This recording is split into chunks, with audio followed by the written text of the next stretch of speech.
Oh, we are live, yes. Namaste. Namaste, dear friends. Namaste, Dr. Kausthub Desikachar. I'm today's host, Katja Ujčič. I am a yoga teacher. I am a yoga therapist. I am also a coach and an art therapist.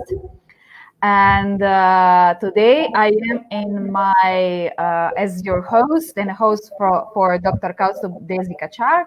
I am someone who is actually asking quite intense and provocative questions.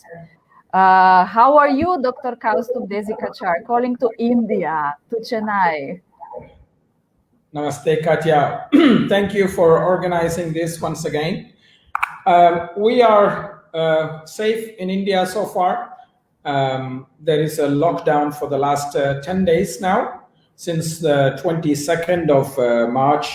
So we are all at home, and but we are safe. We are happy to have a roof above our head. It's a privilege. And I'm using this time a lot, very usefully, to translate some of my father's works and review my own studies with him, so that my mind is not captured by the negativity of the media, but actually is utilizing this time for positive purposes. And I'm also very grateful because I've been somebody who has traveled so much for the last 15, 20 years with no break. Somehow this is like a forced break, so my body is very grateful. Even though there are other challenges, at least my body is very grateful. This is a very good point, that we can rest and reflect. And this time on your second interview, somehow we decided to talk about death and dying. But before we start this very, Kausthub is smiling. It's your choice. It's not my choice. You chose this topic. That's Yes, why I'm smiling. I got an insight. I was waiting for an insight about the second interview, and it was very clear for me. I will explain also a little bit further how it happened. And this is also all the questions that started to come to me. But I think, Kausthub, you as a yoga teacher, as a yoga therapist, as a healer, and as a spiritual advisor, mentor for all the people around the world, you have many clients, many students that we are in your program, and you help a lot of people on spiritual level, that you are the one who should actually answer all these questions.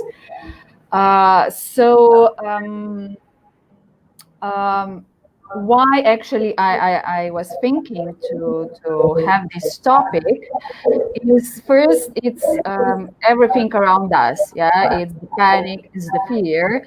But if we dive a little bit more, even deeper into our subconscious, we can detect the ancient fear that lies there, is the fear of dying. And then I was reflecting, dying and death. What is death? Who is actually death? Yeah. And then I was reflecting, how is our relationship to death? Because this is such an important, maybe it's the most important event in our life, let's say, and we don't know anything about it, and we are scared. Yeah. For ourselves and for other people also go through. So this is somehow the current situation around the world because of the coronavirus, and also because I'm really a deep thinker. Somehow it is in my blood, and all these things are very interesting for me. So I found it very important and beneficial to all of us to speak about this. If you can add something to this, would be very nice. But then I think we should start with a small chant that you are always providing for us, and chant for us to connect as a group.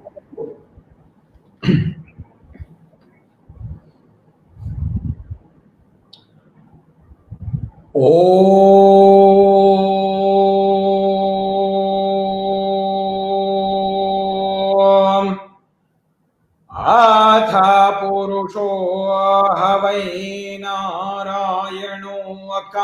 कामयत प्रजासृजेयेति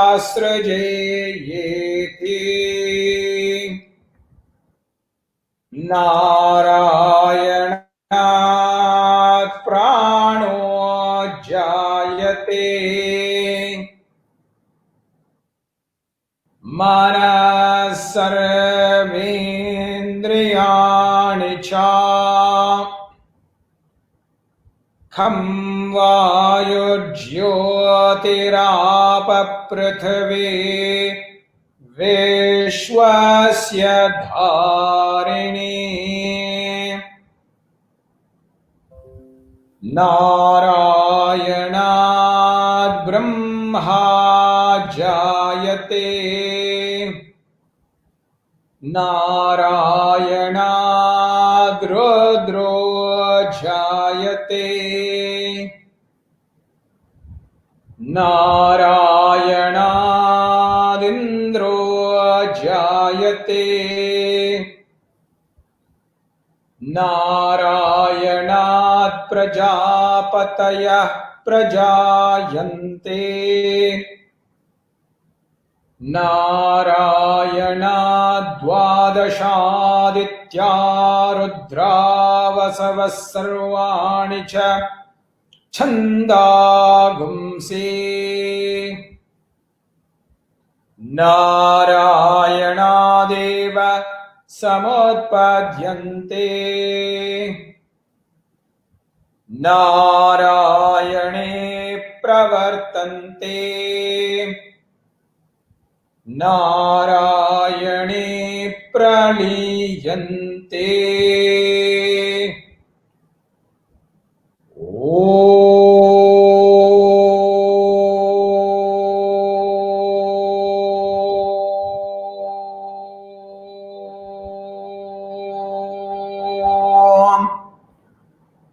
Shanti Shanti Shanti.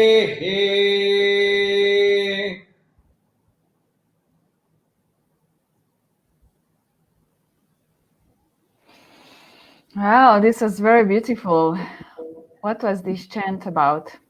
Well, I meditated on your questions and topics, and I thought that we will begin this with the chant that is chant about how life begins, so that we start with that for this topic.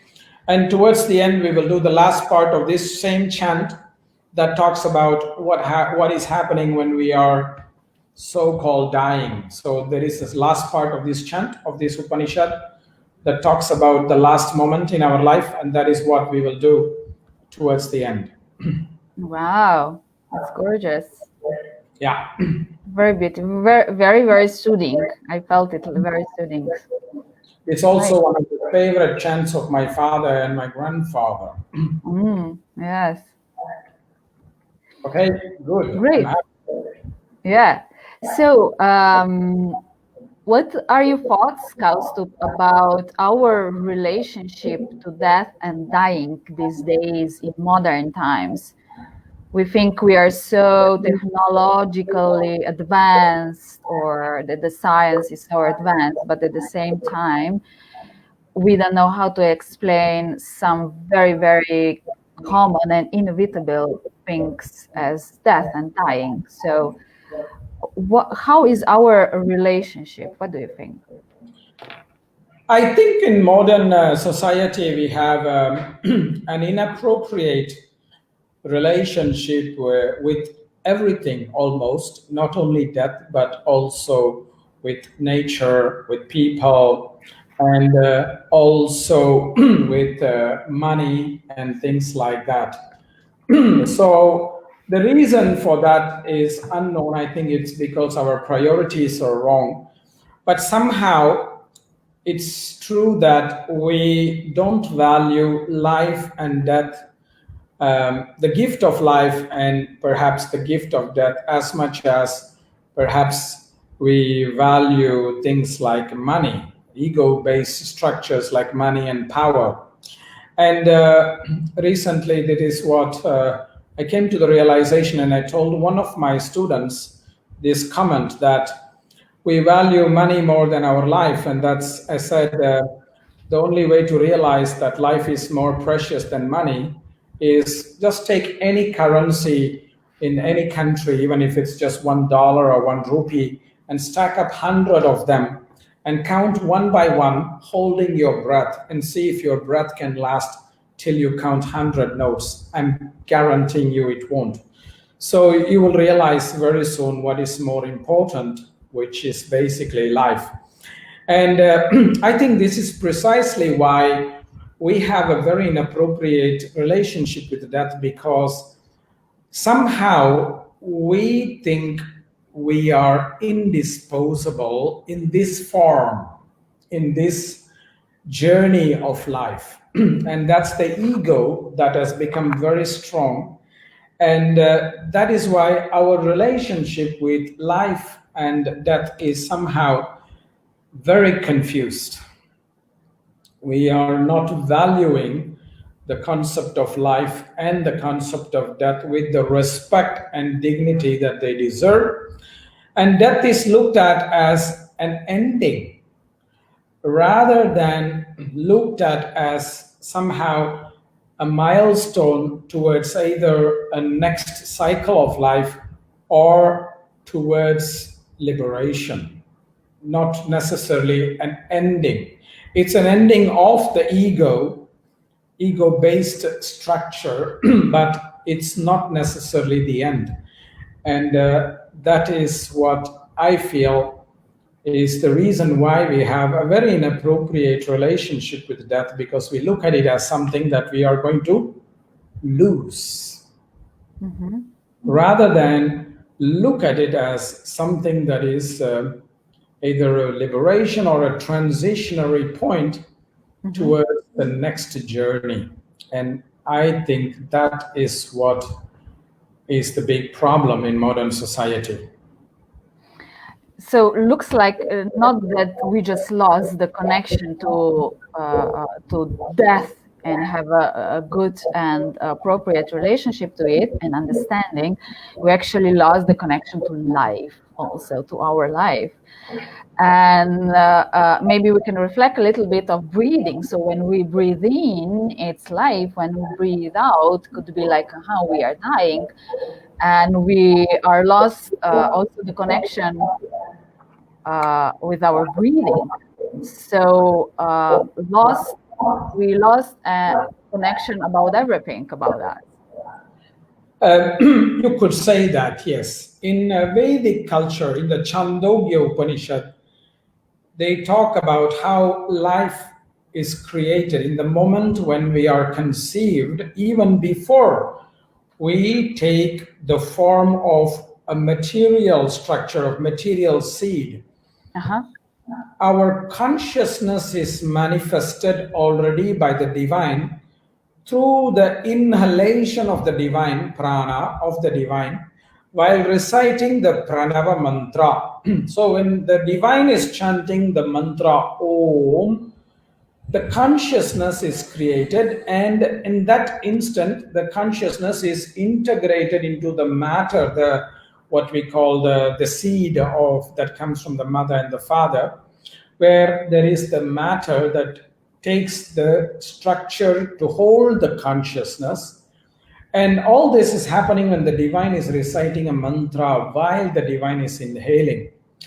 And if you look at the moment we are dying, exhalation is the last breath.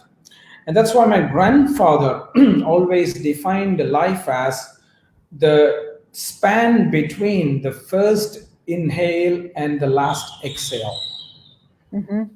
Very, very interesting. Yes. And I think that is why we also have a fear of death, because we as a human society, we are takers, not givers. And somehow we associate exhalation with giving. We're giving our breath away.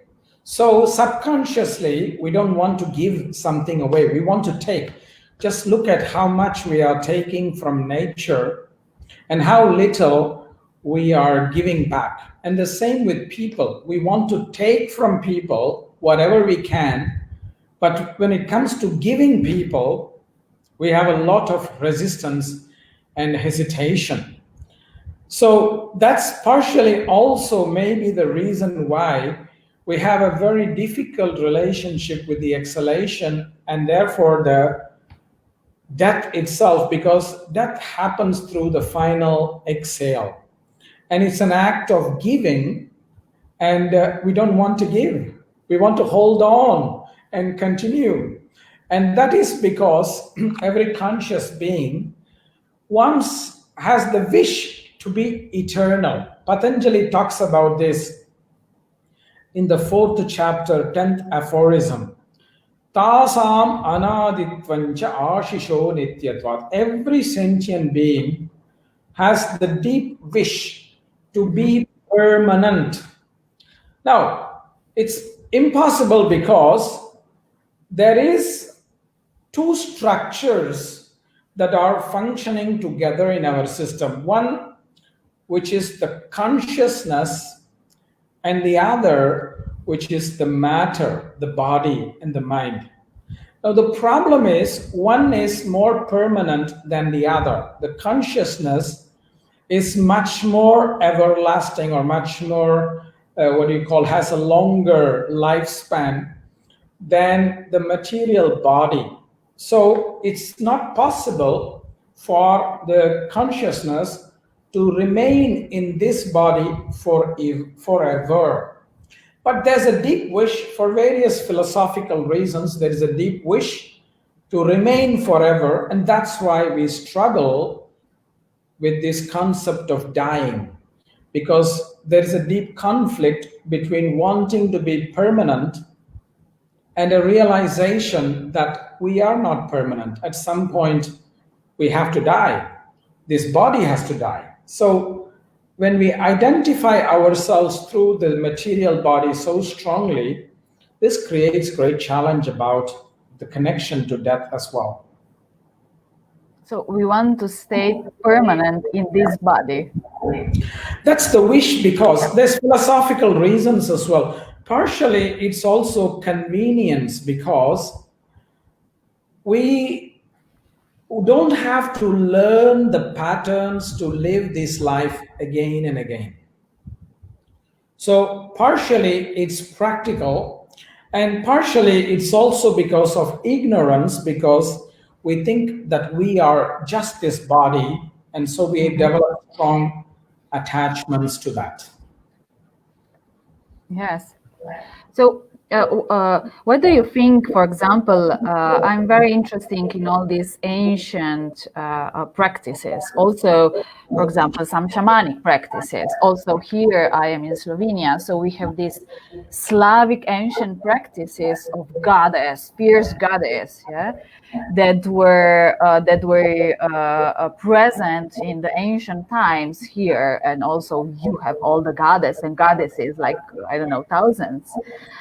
And looks like, for me as a therapist, that in these ancient times, people were observing nature and, of course, stars and universe, and then they could connect this to the our subconscious and have all these rituals, gods and goddesses, and connecting to ancestors, and this means that they were even more connected to subconscious that we are now.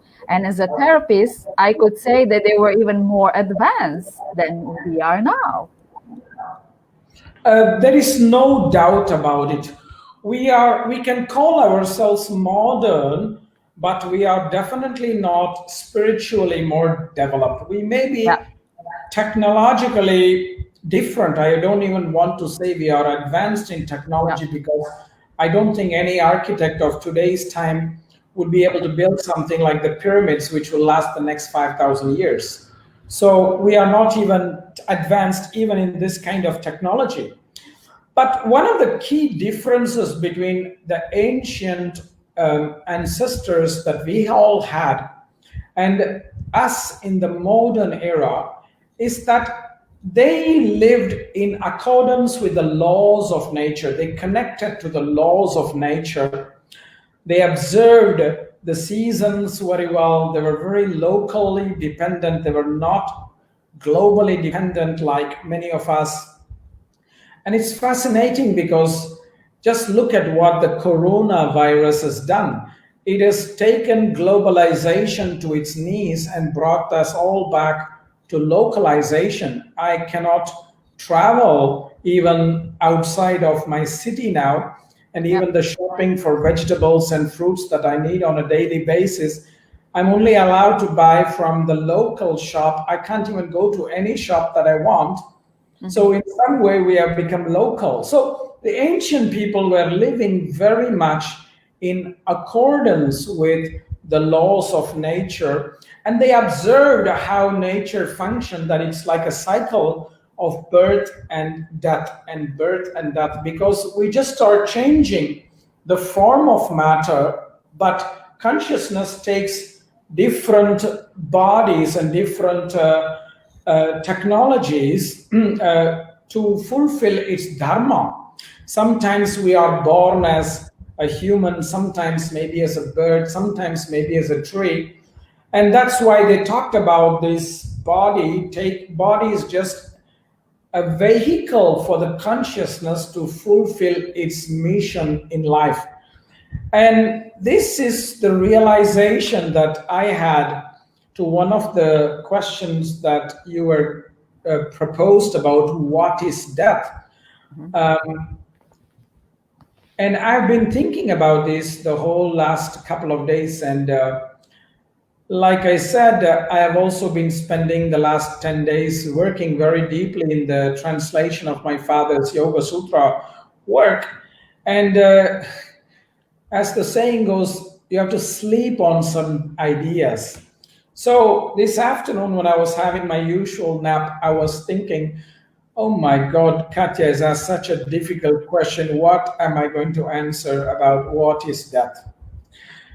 Somehow I slept off, and when I wake up in my sleep, I think the revelation arised, which also Patanjali talks about, Swapna Nidra Jnana Alambanam Va.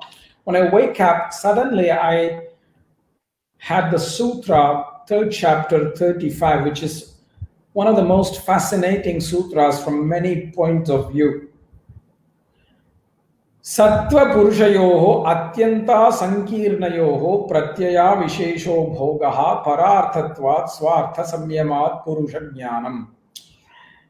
Basically, what Patanjali is saying is that basically the matter, the body and mind and senses that we are inheriting is for the sake of serving the Purusha. And the Purusha is manifested for serving and fulfilling a dharma. Now, for example, my dharma is that to transmit the teachings of my ancestors to the world. This is my dharma. So that is the dharma of my consciousness. And my body and the senses must be utilized mainly for fulfilling this dharma. And of course, as part of this, I also experience life. It's like when you take a plane to go from Chennai to Frankfurt, the goal of the plane is that it's a vehicle of transportation for me to go from my town to Frankfurt, where I meet my dear Sabine, our friend. And I'm not just taking the flight. There's also entertainment on the flight, in-screen entertainment, like every seat has a TV where I can watch some movies like James Bond movies or something else that I like. So I see that, and then I arrive at my destination, my dharma is fulfilled. The same way, this body is given as a vehicle. So this body is the Lufthansa aircraft for the consciousness to fulfill its dharma. And as part of that journey, we experience life as the in-flight entertainment. However, what the ego does, parartatvat, it changes the function. So what happens is that the consciousness starts to become the slave of the body and the senses, and the body and the senses start to become the slave of the objects of this world. So both of them are not doing their own swartha, their own dharma. They are doing something else, parartha. That's what the sutra says. And that is death. Death is killing of our true potential and wasting energy on something else. If we who are given this energy are wasting the energy on something else, then we are basically killing our potential. Like if, for example, I have a set of water for my garden, but instead of watering my garden, that is why I'm given this water, I start washing the car. Then my plants are dying. The same way, if the prana, the energy, which is a metaphor of water, is being given to us to fulfill our dharma, but we are so busy in using this energy to nourish the ego, to nourish all immaterial things, all things that are not our dharma and priority, we are basically spiritually dead. This is what I feel is death. And that's why I say we are not living our potential. We are basically dead.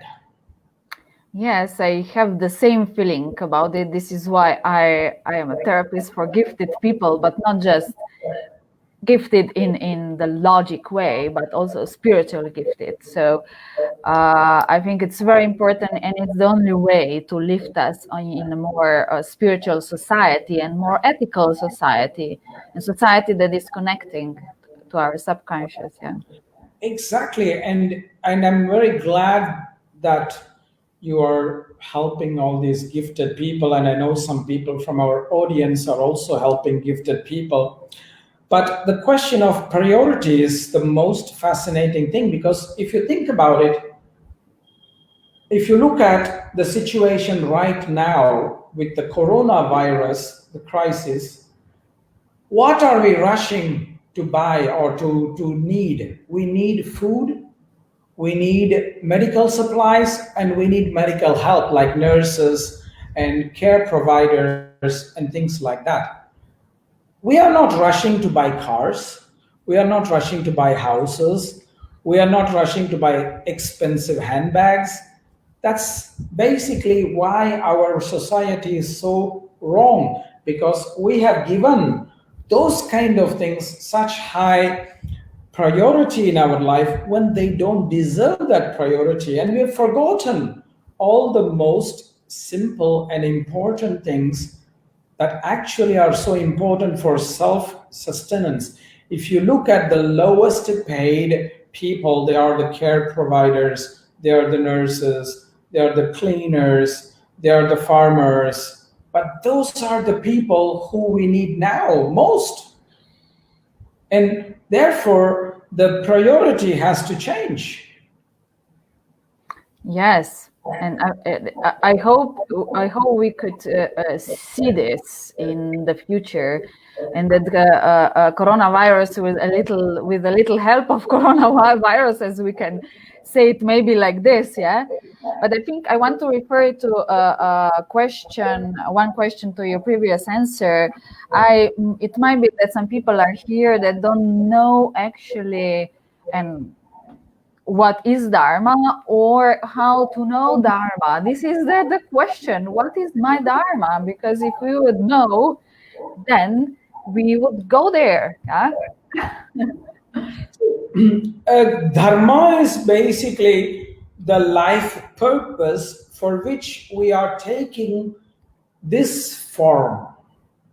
In most traditional systems, when we look at not just Vedic culture, but also whether it's Buddhist culture or the pagan culture from native traditions in Australia, in New Zealand, in South America, in Africa, etc., they are very clear that each of us in this world are born for a purpose, to accomplish in our life. And that's why we are given even that kind of a body, that kind of a mind. Because think about it, I gave you the metaphor of a plane journey to Frankfurt. Now, if my destination is Frankfurt, I need to take a plane. Whereas if my destination is somewhere to my next village, I need to take a car or a motorbike. So the vehicle is chosen based on the journey and the destination we are supposed to reach. The same way, because of the destination that we are meant to reach by fulfilling our dharma, we are given this particular kind of body, mind, senses, etc., so that it helps us fulfill that purpose. So that's what I call dharma. Dharma is a life purpose. It's not a job. A job helps you pay your bills, but dharma is not just to pay your bills. Dharma is that you express your full potential, because that's what you're meant to do. You take a flower, it's blossoming not because somebody is appreciating it or somebody is paying some money to buy it, but because that is its inherent true nature and potential. That is what is dharma. We have to express our inherent potential and not be restricted by pressures of society or pressures of what other people want from us or expect from us, or our fears, our insecurities. It's not meant to be the obstacle. And in most traditional philosophies, you are not going to find liberation until you have expressed your true potential. When you look at a fruit or a flower, it drops on, it's liberating itself from the plant only when it has fulfilled its potential, not before. I'm not talking about somebody external cutting it, that's different, but it's naturally liberating itself only when it has fulfilled its dharma. So without fulfilling that potential, there's no liberation. So we can't really complain about life saying, oh, I can't do that, I can't be myself. You can, you just don't want to. And that's where the life purpose has to take precedence and priority, and not what others or even our own fears want us to be. This is the part when you talked before about ego, that it's a little bit, that it's different, not a little bit, but that it's differently connected and it has different function. It goes into the function of ego, not of the seeds. So yes. How can we change the wires? That is where I only know about how yoga is able to help, because I'm only a yoga teacher. And what I have seen in my own life experience is that when we practice what Patanjali is presenting, called the Ashtanga Yoga, where there are certain changes in our lifestyle, certain changes in our attitudes, certain practices for the body, certain practices engaging the breath, etc., certain practices engaging the mind, we are somehow liberating ourselves from pre-fixed patterns. And in my personal experience, what has been the most powerful method is mantra practice, which is changing the vibrations in the body. Because in Vedic philosophy, matter comes from vibration. And if you want to change matter, the best way to do it is by changing vibrations of the matter. So in Vedic science, we use what is called mantras. Perhaps in modern societies, you can use mantras or chants from your own traditions or positive affirmations, but also work with changes in lifestyle, changes in attitudes, reflection of what is our priority. And sometimes these are difficult to make by our own effort, because we get stuck in patterns. And that's where we need some guides and some coaches like you are, doing for some of your gifted students. I am doing it for some of my students, and my teachers have done that for me. We need some guidance who are acting like a mirror, not to tell us what to do, but to help us identify who we are and what is our true potential. A good teacher is like a mirror who is allowing the student to see their own true potential and encouraging them to be in their true potential, not trying to do something because you want them to do that or somebody else wants them to do that, or because you just want to earn some money. That's our job as a teacher, to act like a mirror, and a good teacher always functions like that. So we need to do this not alone, but with the help of some guidance. But at the same time, we have to take responsibility to look in the mirror, which means we have to start doing some contemplation and reflection. And most importantly, the third is the most important thing, which is to start taking some action. No change will happen unless we want to act, and we start acting. Wanting to act is not enough. Just because I want to help my neighbor, it doesn't mean that I am helping my neighbor. So I have to actually act to change my patterns. And that is the important thing. And here, I always remember a quote from Albert Einstein, who always said, insanity is repeating the same thing, expecting different consequences. We can't do that. We have to change. Exactly, yeah. So this, as I hear you, is that there is a will or some sort of sparkle inside still left that can pull us to this spiritual quest, and that we are active, that we say, okay, we go to do yoga, we go to yoga therapist, we go to therapist. Of course, I find it that all the people that are going on this quest, it is a hero quest, but nevertheless, it's always very rewarding. Yeah. Yes. In my belief, and I have seen this through some wonderful examples in my students, it's never too late to change. I have some students who are in their 80s when they have waken up and said, I want to change. It's never too late. And the only thing that, there are two things that prevent us from this change. One is basically fear, and the other is laziness. And both can be overcome. It's not impossible. So at that point, I would like to ask every one of you, if you have any question for Kausthub, just put it in the comments. We will read it. Kausthub will read it. So you're welcome to ask question. You have now Dr. Kausthub Desikachar here, a spiritual mentor, spiritual advisor, and he's answering the questions about death and dying. So my next question, Kausthub, is, so if we are already all death in the earth, because we are not on our spiritual path, let's say it like this, yeah, we still have some sort of way out. So we connect to our spiritual path, to our subconscious. For me, this is all in the same package. For me, as long as the consciousness is living in this body, there is hope.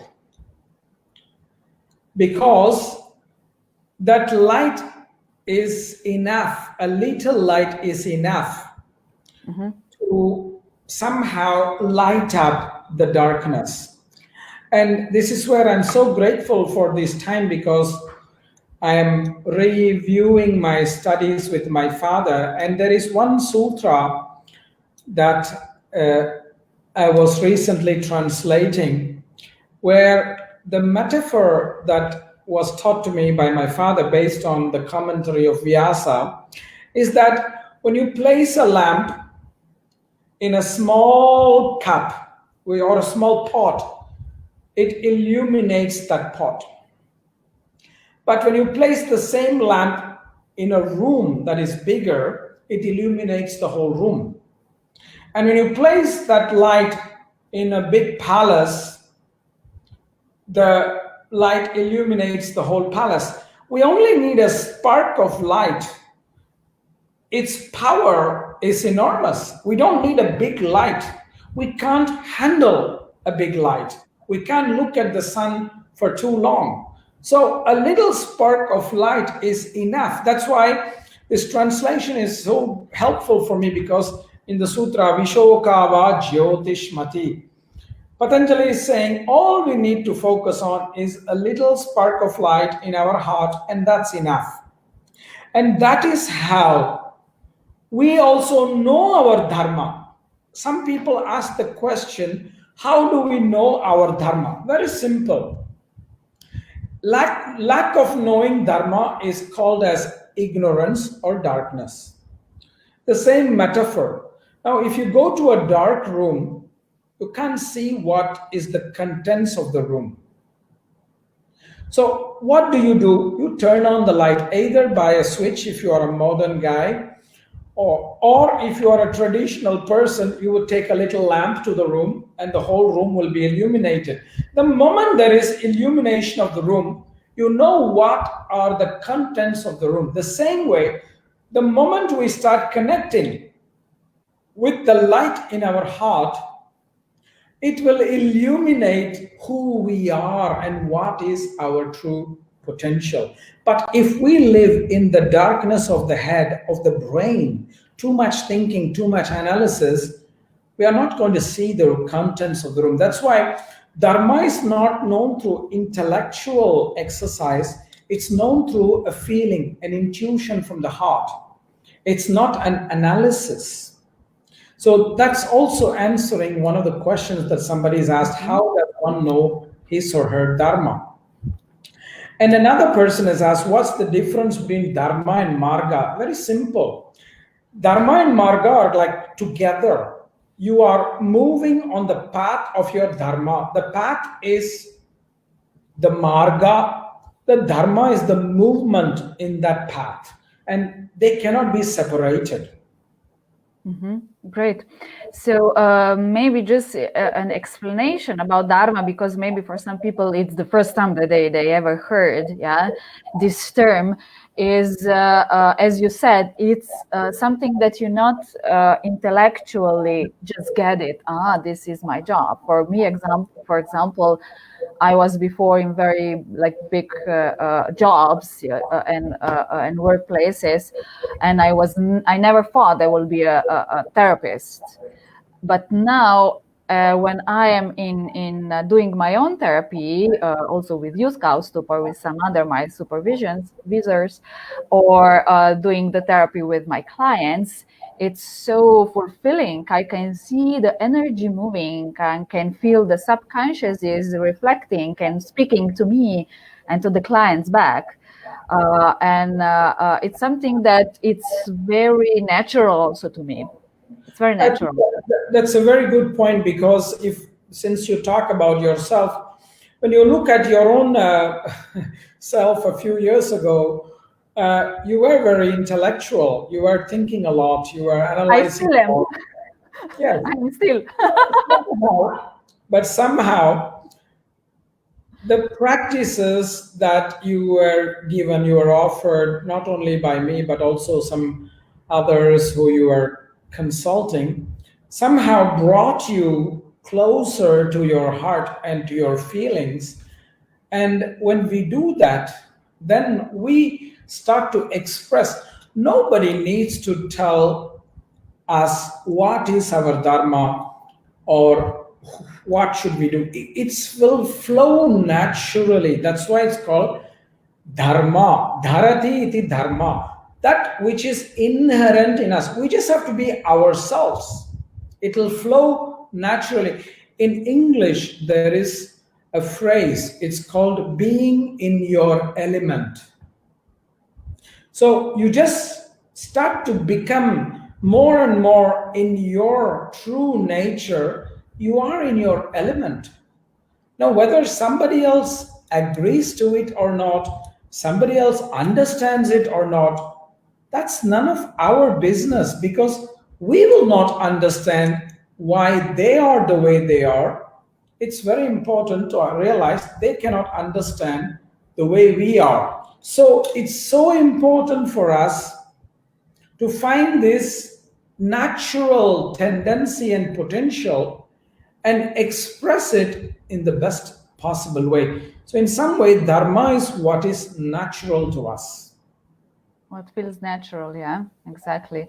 And the fear and the ignorance and the ego are, in a way, if I can reflect what you said, the terrifying archetype of the death with the blade that we have in our culture.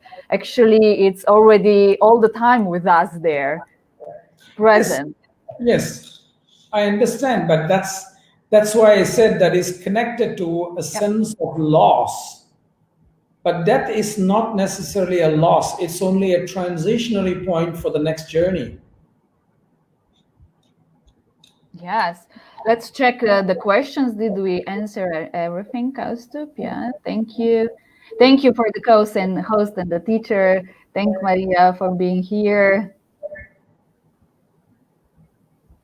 And Maria is also saying that writing yoga helps to build understanding of this moment.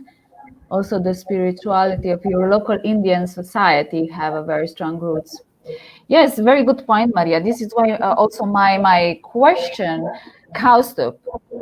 I know it can be provocative sometimes, all these questions, but I know you are able to answer. This is why I am putting all these questions. So we have a lot, for example, Indian has a lot of gods and goddesses and vehicles and tools. There's such a profound energy elements, archetypes in the subconscious and your whole culture there. And also, for example, here in my region here, the Slavic pagan history or shamanic history, you know. So, and we know that a lot of people are talking about angels, and there are also ghosts around us. There's so many things beside human beings. But in one meditation, I had an information that I have to ask you. What if all of this does not exist? What if there is no God, Kausthub? Well, the concept of nothing and everything, the concept of emptiness and wholeness is inseparable.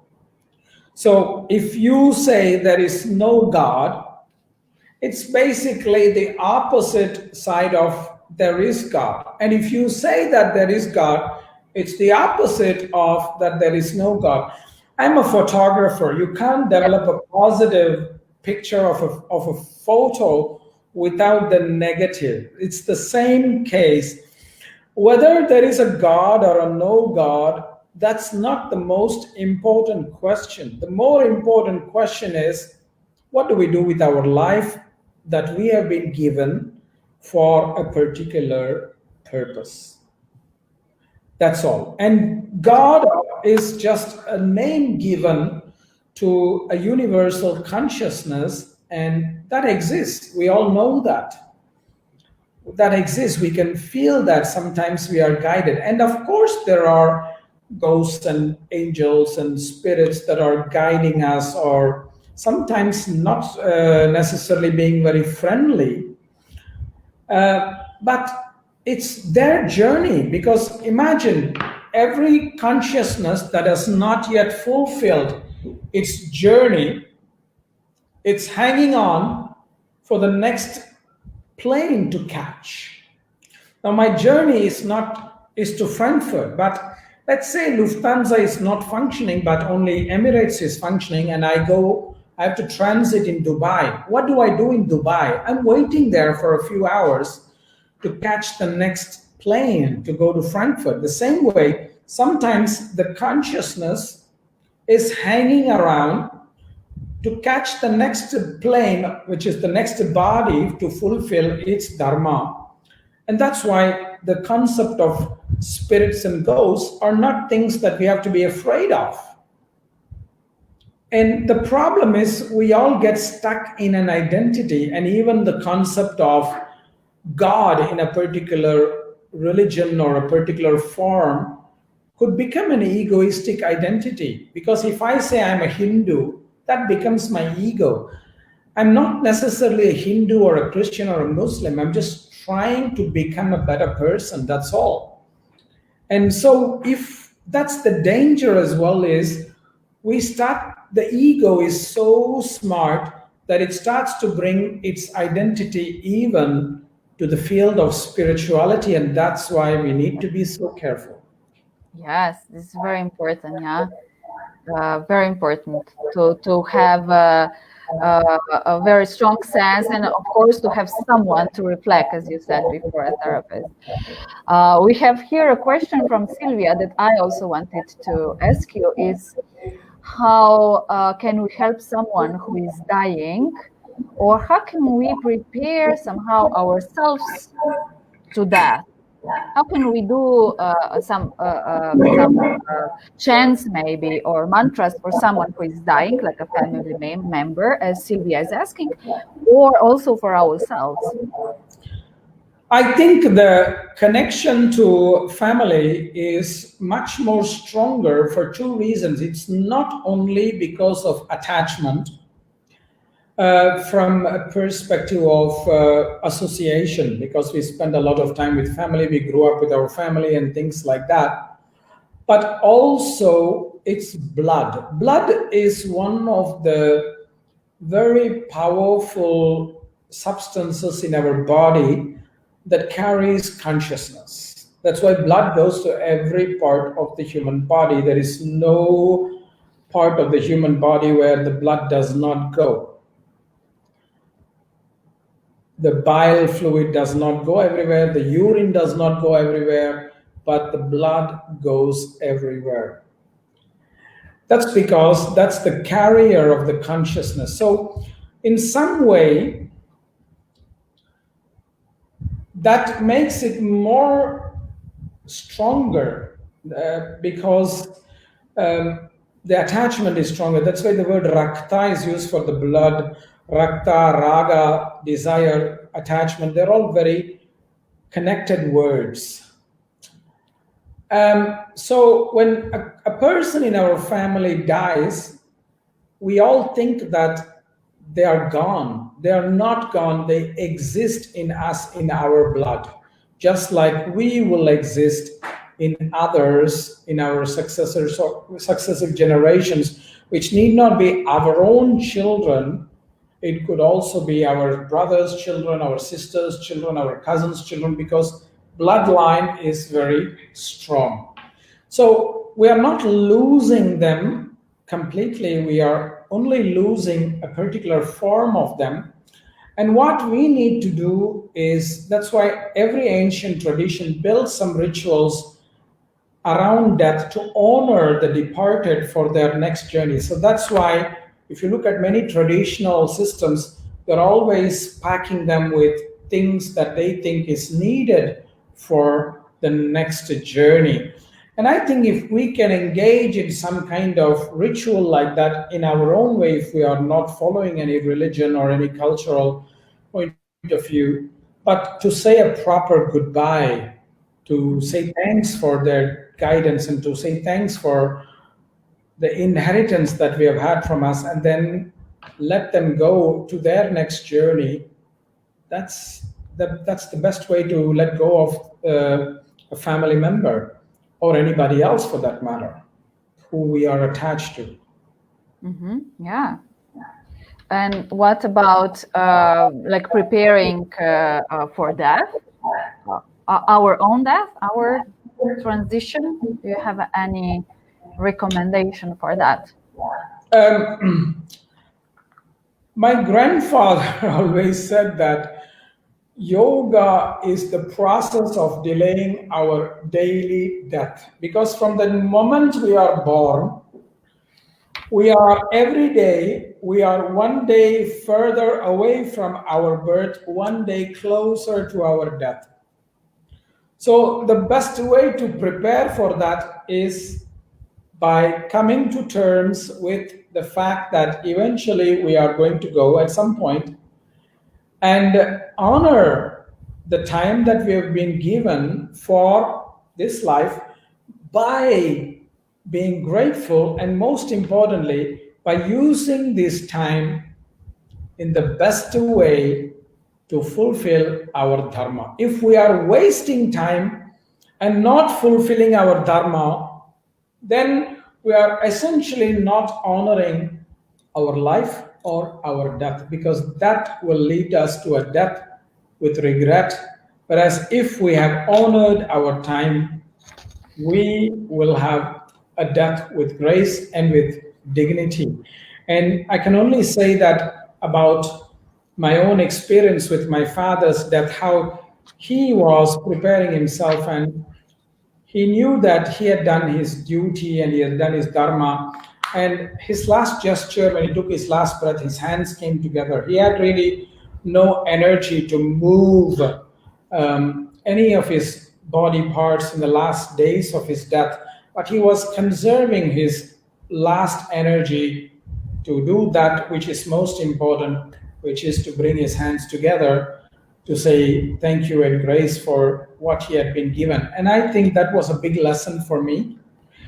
And it's a realization that we have been given this life for a good purpose. Let us use it honorably. That's the best preparation for death, because we can't predict when death will come. Great. Yeah. Thank you very much. This was very graceful also to hear.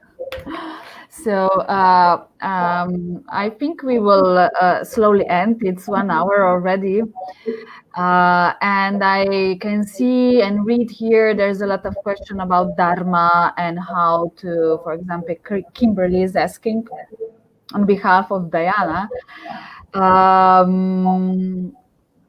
the best tools of yoga to help discover Dharma. And because we are slowly now ending this interview, Kausthub will also chant now also, so stay for the chant also. I think, Kausthub, I will going to invite you now in front of others for our third interview about Dharma. I think it's very important for people to understand more and to have maybe some more practical solution. Yeah, that could be the topic itself for another interview. Maybe even 2 weeks or 1 week or 2 weeks we can plan that.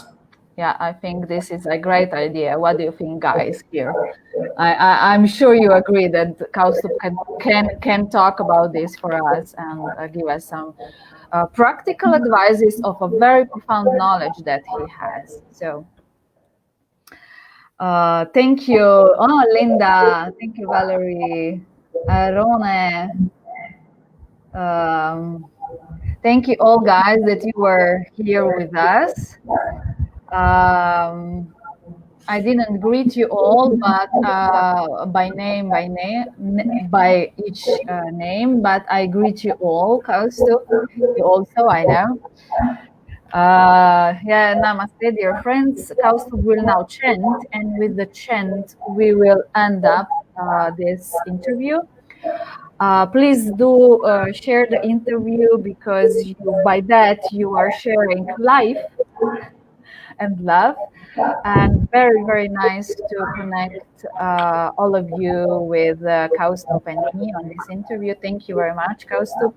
You were always, as always, so interesting to listen to you, and also very, very deep. It helped also me personally a lot. And please chant us the final chant for us.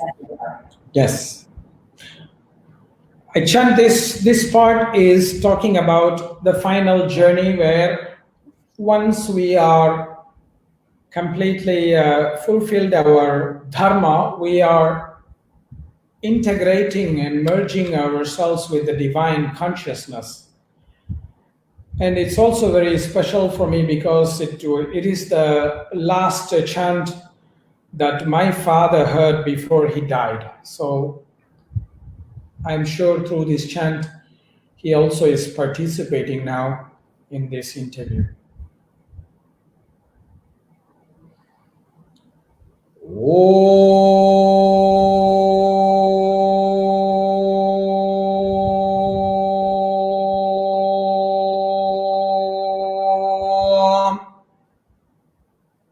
Pratyaganandam Brahma Purusham Pranavasvarupam Akara Okara Makara iti Tanekadha Samabharatat etado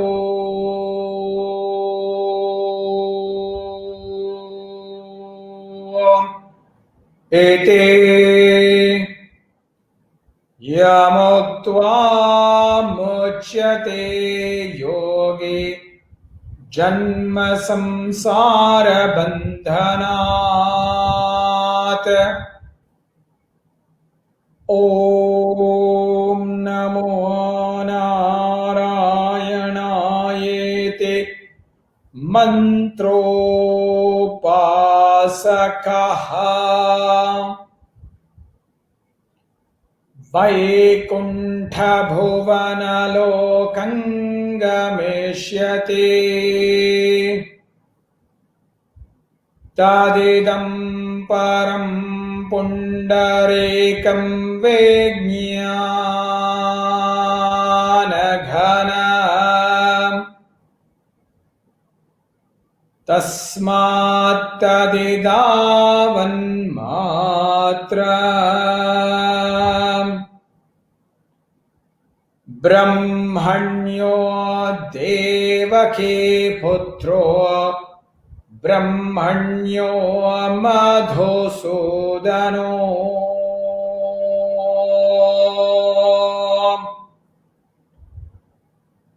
Om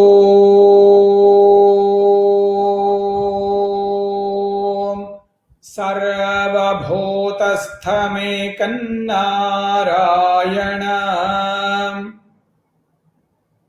Karana-rūpamakāra parabrahmo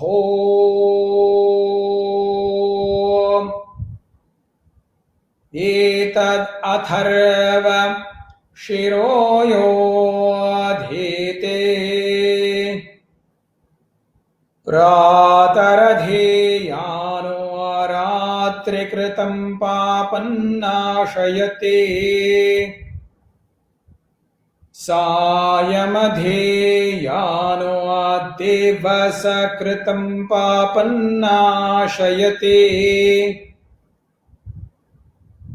Madhyandinamadityaabhimuko dheyana Panchapatakopapatakāt pramuchyate Sarva Veda Parayana Punyallabhate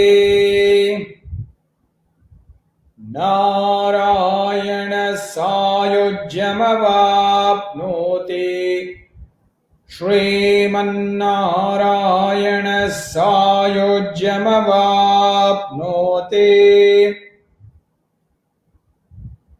Ya evam Veda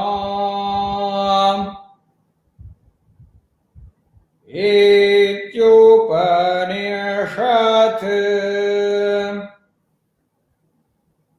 Hare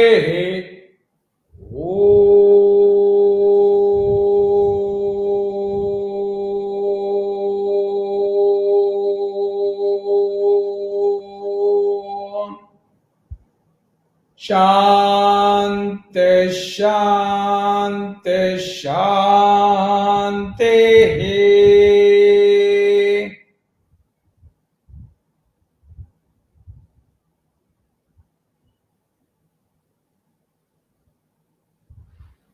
Namaste, friends. Namaste.